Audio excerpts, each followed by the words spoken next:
Good morning, नमस्कार। कैसे हैं आप सभी लोग? आप सभी का बहुत बहुत स्वागत है भारत 24 के डिजिटल प्लेटफॉर्म पर और आपके साथ मैं हूं साक्षी मिश्रा। गुड मॉर्निंग, नमस्कार। मैं आपके साथ रंजना रावत। तो देखिए, आज 11 राज्यों की 93 सीटों पर मतदान की प्रक्रिया जारी है। सुबह से भारत 24 महा कवरेज लगातार आपको दिखा रहा है कि किस तरह से वोटिंग की प्रक्रिया जारी है। पोलिंग स्टेशन पर क्या कुछ इंतजाम किए गए, लेकिन सबसे पहले अब तक के वोटिंग परसेंटेज क्या है साक्षी?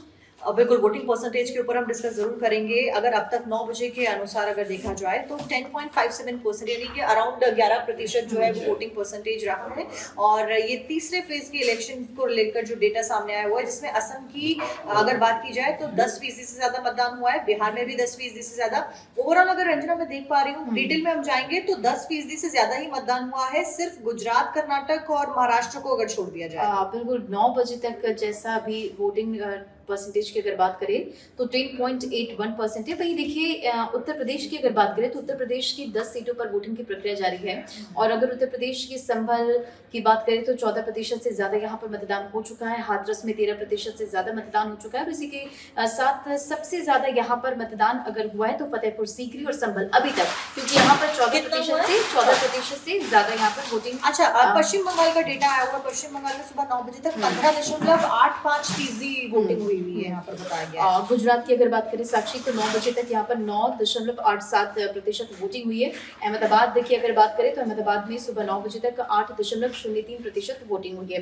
देखिए, अहमदाबाद से सुबह से तस्वीरें हम लगातार दिखा रहे। प्रधानमंत्री नरेंद्र मोदी पहुंचे और बेहद ही खूबसूरत तस्वीर बिल्कुल, और देखिए बेहद ही खूबसूरत तस्वीर निकल कर सामने आई जब PM Narendra Modi kind of road show करते हुए जब वो वोटिंग पोलिंग बूथ पर पहुंच रहे थे, तब वो बिल्कुल लोगों से कनेक्ट हो रहे थे। बच्चियों, एक छोटी सी बच्ची को फ्रेम लेके उस पे ऑटोग्राफ भी किया पीएम मोदी ने। भारत 24 लगातार वो तस्वीरें भी दिखा रहा है। और रंजना, महत्वपूर्ण बात है कि प्रधानमंत्री नरेंद्र मोदी मीडिया से भी मुखातिब होते हैं। यहाँ पर उनके द्वारा मीडिया कर्मियों के लिए भी चिंता व्यक्त की गई और उन्होंने कहा कि आप खूब पानी पीजिए, हमसे पहले आप पहुंचते हैं, सेहत का ख्याल रखिए, ऐसी तमाम बातें उनके द्वारा कही गई। तो देखिए, तमाम दिग्गजों ने अपने वोट कास्ट किया और इसी के साथ नीली सिहाई दिखाते हुए जनता से भी वोट की अपील की है। सुबह सुबह उत्तर प्रदेश के मुख्यमंत्री योगी आदित्यनाथ ने भी सोशल मीडिया प्लेटफॉर्म एक्स पर उन्होंने पोस्ट किया, लोकतंत्र का महापर्व है, मताधिकार का प्रयोग करिए। देखिए, भारत 24 भी आपसे यही अपील करता है कि वोट जरूर कास्ट करें। हालांकि गर्मी का सीजन है, लेकिन सुबह सुबह जब मैं पहला बुलेटिन उठा रही थी साक्षी, हैप्पी आवर्स में वोटिंग को लेकर अपील की जा रही है। और खगड़िया से सबसे खूबसूरत तस्वीर निकलकर सामने आई थी, बिहार के खगड़िया से। यहाँ पर 7 बजने से पहले एक लंबी कतार दिखी और एक बहुत पॉजिटिव तस्वीर है। तो आप भी वोट का इस्तेमाल जरूर करें, मताधिकार का प्रयोग जरूर करें, क्योंकि देखिए एक वोट काफी ज्यादा इंपॉर्टेंट होता है। और ये इसलिए भी इंपॉर्टेंट है कि आगे आने वाले 5 साल में आपका प्रतिनिधित्व कौन करेगा, ये आपके ऊपर निर्भर करता है। और इसीलिए अपील लगातार की जा रही है कि आप भी अपने घरों से बाहर निकलिए, अपने मताधिकार का इस्तेमाल जरूर करिए और अपनी जो उंगली है वो शाही दिखाते हुए वो भी पोस्ट करिए, क्योंकि आज के दिन तो ट्रेंड होता है। और इसी वजह से जब हम विश्व के सबसे बड़े लोकतंत्र की बात करते हैं, खूबसूरती की बात करते हैं, तो उसमें भारत का नाम सर्वश्रेष्ठ आता है, सबसे ऊपर आता है और वाइब्रेंट है, कल्चरल है। और इससे पहले भी नामांकन की तस्वीरें जब रंजना हम दिखा रहे थे तो हम लगातार यही दिखा रहे थे किस तरीके से जब कोई मंत्री अपना नामांकन करने के लिए जाते थे या जाते हैं तो वो कल्चरल वाइब्स आती है। जैसे कि प्रिया हमारी सहयोगी ओडिशा में मौजूद थी, तो मैं बुलेटिन कर रही थी, तो उस दौरान प्रिया के आसपास में वहाँ का कल्चर जो था ओडिशा का वो भरपूर नजर आ रहा था। ऐसे गुजरात में जब वो पहुंचे हैं या प्रधानमंत्री नरेंद्र मोदी जब नामांकन आज ही पहुंचे जब गुजरात में, तब भी दोनों गाड़ियों की गूंज वहां पर नजर आई। इस दौरान जनता से उन्होंने अपील की और देखिए पीएम नरेंद्र मोदी ने अपना वोट कास्ट किया। अच्छा रंजना, इस बीच कुछ और भी खबरें सामने आ रही हैं, जिसमें मुर्शिदाबाद पश्चिम बंगाल की खबर अगर आपने पढ़ी हो, जहां पर चुनाव से पहले यहाँ पर हरिहर पाड़ा इलाके में एक अंचल कांग्रेस अध्यक्ष के घर पर बमबारी करने का आरोप लगाया गया। दरअसल कांग्रेस की ओर से चिटपुट घटनाएं कुछ होती रहती हैं, तो उसमें पश्चिम बंगाल से खबर आई है कांग्रेस की ओर से तृणमूल प्रभावित गुंडों द्वारा बमबारी का आरोप लगाया जा रहा है। अब इस घटना सुबह हुई है, बताया जा रहा है आज ही के दिन। कांग्रेस का आरोप है कि मतदाताओं को डराने के लिए तृणमूल समर्थित बदमाशों ने कांग्रेस के क्षेत्रीय अध्यक्ष के घर पर बमबारी की। हालांकि पुलिस एक्टिव हो गई है, सुरक्षा बल एक्टिव हो गए, जो कि इस पूरे मामले के ऊपर जांच पड़ताल। देखिए 2019 का जब ये चुनाव था, लोकसभा चुनाव था तो पहले और दूसरे फेज में 3 से 4% वोटिंग कम हुई। इस फेज की अगर बात करें 2024 के मुकाबले, तो ऐसे में इस बार चुनाव आयोग की तरफ से पूरी व्यवस्था की गई है। पोलिंग बूथ की बात करें तो लगातार भारत 24 के जो संवाददाता है, 93 संवाददाता हमारे चप्पे चप्पे पर मौजूद है। क्या स्थिति है वहां पर, किस तरह की तैयारियां की गई है? क्योंकि देखिए पोलिंग स्टेशन को खूबसूरती के साथ सजाया भी जाता है कि जो मतदान करने के लिए पहुंच रहे हैं वो अट्रैक्ट हो, सेल्फी लें। और कई इस बार करोड़ों में युवा वोटर्स भी हैं जो फर्स्ट टाइम अपना वोट कास्ट कर रहे हैं, कर चुके हैं। तो ऐसे में जाहिर तौर पर तैयारियां बहुत अच्छी की गई है।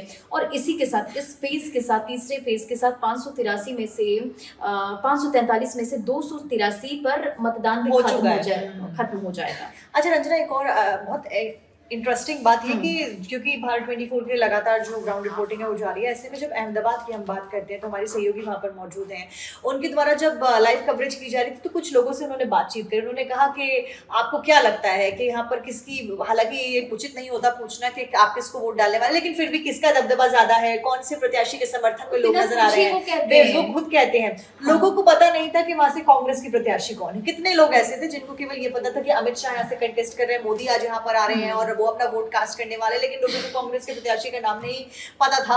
बहुत आश्चर्य करने वाली ये बात है। लेकिन फिलहाल अगर अब तक की अगर बात की जाए तो प्रधानमंत्री नरेंद्र मोदी ने, अगर दिग्गजों के वोट की बात की जाए, उन्होंने वोट कास्ट कर दिया। गृह मंत्री अमित शाह तो पूजा अर्चना कर दिया, शिवराज सिंह चौहान ने वोट कास्ट कर दिया। इसमें लातूर में एक्टर रितेश देशमुख ने भी अपना वोट डाला और एक्ट्रेस जेनेलिया के साथ में उन्होंने भी यही कहा, जनता से अपील की कि आप भी अपना वोट जरूर कास्ट करें। आनंदीबेन पटेल ने भी वोट कास्ट कर दिया है, मनसुख मांडविया ने भी अपना वोट कास्ट कर दिया है। तो ये तमाम जो दिग्गज है उन्होंने वोट कास्ट कर दिया है। ये थर्ड फेज है। 11 राज्यों की 93 सीटों पर वोटिंग की प्रक्रिया जारी है। और क्या कुछ अपडेट है लगातार सोशल मीडिया के जरिए हम आप तक पहुंचा रहे, भारत 24 के चैनल पर भी पल पल की जो जानकारी है, महा कवरेज है वो लगातार जारी है। अच्छा, यूपी से थोड़ी सी खबरें मैं बताना चाहूंगी क्योंकि उत्तर प्रदेश की 10 सीटों पर चुनाव है। ऐसे में यूपी के फिरोजाबाद से खबर आई थी ईवीएम खराब होने की, आगरा से खबर आई ईवीएम खराब होने की, बूथ नंबर भी बताया गया। मैनपुरी में एक छपट्टी स्कूल मतदान केंद्र पर ईवीएम खराब होने की खबर। और इस बीच यूपी के कासगंज से भी ऐसी खबरें भी अब जनरली सामने आती हैं रंजना। और हालांकि उसके बाद ठीक भी किया जाता है उनको। तो ये यूपी में कुछ जगहों पर मतदान केंद्रों पर कुछ आंकड़े हैं वो भी शेयर करते हैं अपने दर्शकों के साथ। देखिए पिछले 2 चुनाव में इन 93 सीटों में 8 से ज्यादा कांग्रेस नहीं जीत पाई। और 2019 की अगर बात करें तो इन 93 सीटों में से 71 सीटें बीजेपी के खाते में गई। और लगातार जिस तरह से इस बार एनडीए 400 पार के लक्ष्य के साथ चुनावी मैदान में हुंकार भर रही है और लगातार बीजेपी के जो तमाम दिग्गज हैं वो चुनावी मैदान में पहुंच रहे हैं, जनता से वोट की अपील कर रहे हैं, कांग्रेस पर जमकर निशाना साध रहे हैं। आज की अगर बात करें तो पीएम नरेंद्र मोदी ने वोट कास्ट किया, जनता से वोट की अपील की। खूबसूरत तस्वीरें निकलकर सामने आई जब प्रधानमंत्री नरेंद्र मोदी पोलिंग स्टेशन की तरफ जा रहे थे वोट कास्ट करने के लिए। तब बीच में जितने लोग वहां पर मौजूद थे उनसे वो मुखातिब होते हुए नजर आए, एक कनेक्शन वो बनाते नजर आए। और एक छोटे से बच्चे को उन्होंने गोद में लिया, उसे दुलारते नजर आए और फिर उसे उनकी जो परिजन मौजूद थे उनको सौंप दिया। और इससे पहले भी हमने रैली में देखा था पीएम नरेंद्र मोदी ने एक बार एक व्यक्ति थे उनके हाथ में रुद्राक्षी माला थी तो वो मंगा ली, और एक स्टैचू था वो स्टैचू मंगवा लिया। तो ऐसे कनेक्शन काफी ज्यादा वो बिल्ड करते हैं। ये उनकी यूएसपी है मुझे लगता है जब हम बात करते हैं। और एक और इम्पोर्टेंट बात, क्योंकि हम लगातार पीएम मोदी की बात करें, आज उन्होंने अपना वोट कास्ट किया और बहुत महत्वपूर्ण वो पल रहे हैं, उनके द्वारा एक संदेश भी दिया गया। अगर हम सीट की बात करते हैं तो उनकी सीट हॉट सीट में से एक कही जा रही है गृह मंत्री अमित शाह की, जो कि गुजरात की गांधीनगर सीट है। क्योंकि वहां से लालकृष्ण आडवाणी जो कि एक बड़े नेता रहे हैं, उनके द्वारा कितना काम किया गया और उनका नाम ही बीजेपी के साथ में जुड़ा हुआ। और बीजेपी का नाम मुझे लगता है लालकृष्ण आडवाणी के बिना इनकम्प्लीट कहा जाता है। ऐसे में वो 6 बार सांसद कहीं से रहे, तो वो गांधीनगर की सीट 1989 से लेकर अब तक की अगर बात की जाए तो अब तक बीजेपी की ही गढ़ वो सीट कही जाती है और कब्जा बीजेपी का रहा है। देखिए खगड़िया से एक तस्वीर आ रही है मेरे सामने, भारत 24 का ये चैनल भी है, हमारे संवाददाता मौजूद है चिराग पासवान वहां पर पहुंचे हैं, हमसे बातचीत करते हुए नजर आए। तो देखिए चुनाव बेहद ही दिलचस्प है। और अगर हॉट सीट की बात करें, वीवीआईपी सीट की अगर बात करें तो काफी ज्यादा वीवीआईपी सीट से मैनपुरी है, विदिशा है और साथ ही साथ बहरामपुर है, गांधीनगर है और बारामती है। तो देखिए ये तमाम वो सीट है जो कि यहाँ पर चुनावी मुकाबला काफी ज्यादा है। ज्योतिरादित्य सिंधिया चुनावी मैदान में है और 2000 भी सिंधिया परिवार का गढ़ माना जाता है। ज्योतिरादित्य सिंधिया का रंजना अगर आपको याद हो एक अलग तरीके से चुनाव प्रचार का वीडियो भी सामने आया था। इससे पहले जब मैं लाइव करी थी तो भी मैंने उसका जिक्र किया था, वो नाचते हुए नजर आ रहे थे, जैसे ममता बनर्जी का भी यही वीडियो आया था। खूबसूरत तस्वीरें निकलकर सामने आ रही है। देखिए ज्योतिरादित्य सिंधिया की अगर बात करें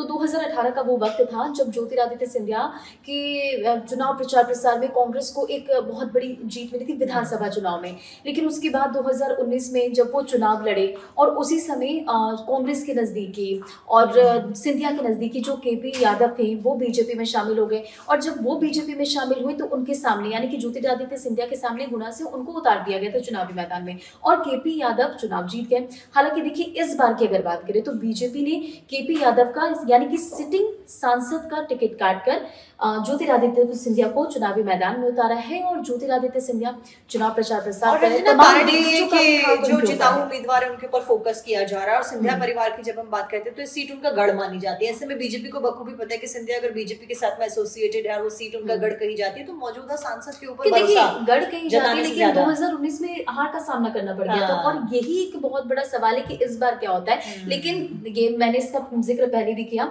कि इस बार की अगर बात करें तो लगातार तमाम जो बड़े दिग्गज हैं बीजेपी के जो तमाम बड़े दिग्गज हैं वो ज्योतिरादित्य सिंधिया के लिए प्रचार प्रसार करते हैं। तो साक्षी इस लाइव को फिलहाल हम यहीं पर एंड करते हैं क्योंकि तमाम जो अपडेट है आपको लगातार दिखा रहे वोटिंग परसेंटेज क्या रहा इसे हमने बताया और भारत 11 बजे भी वोटिंग परसेंटेज आएगा और उसके बाद अपडेट हम जरूर देंगे। हाँ, तो उसके बाद हम एक लाइव और करेंगे अपडेट के लिए। तब तक के लिए बहुत बहुत शुक्रिया आपका।